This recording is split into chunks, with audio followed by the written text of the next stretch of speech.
Grabe ang aga-aga, work agad. Oh no! Yep, barado nga.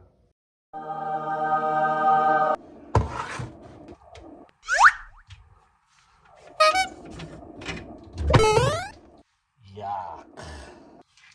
Sa mag-gloves kayo? Yup. Kailangan tanggalin mo yon so that pwede mo tanggalin yan.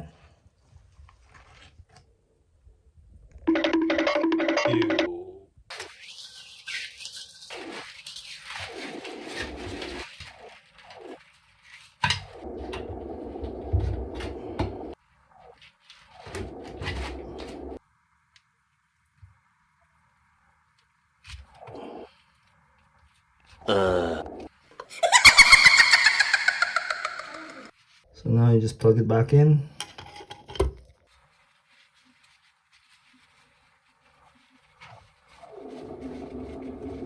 So pag tinignan mo sa butas, makikita mo yung stick, diba? Ayan o. Kailangan makapasok siya dito sa butas. So kailangan magaling na magpasok sa butas.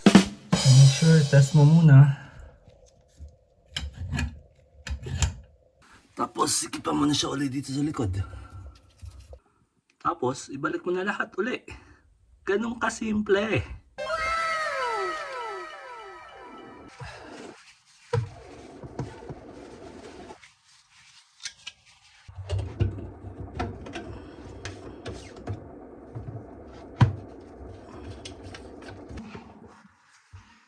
Test natin yung water.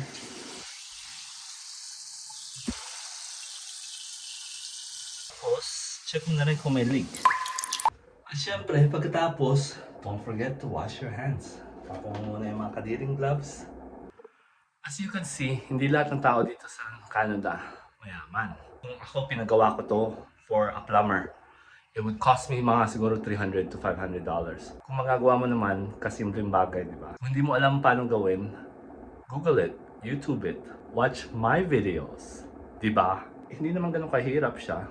Ano mo, magbabayad ka ng $300, $500 for that. Simpleng bagay. So, kailangan gumawa ka ng mga ways na para makatipid ka. Isa lang yun sa mga hindi sinasabi sa iyo ng mga taga-Canada, di ba? Dito, karamihan ng gawaing bahay. Ikaw talaga, wala kang katulong, wala kang driver, wala kang plumber, wala kang ibang tao na makakatulong sa iyo kundi ikaw. Otherwise, kung kailangan mo talaga, kunyari iba matatanda na, kailangan na magbayad. Kadiri nga lang.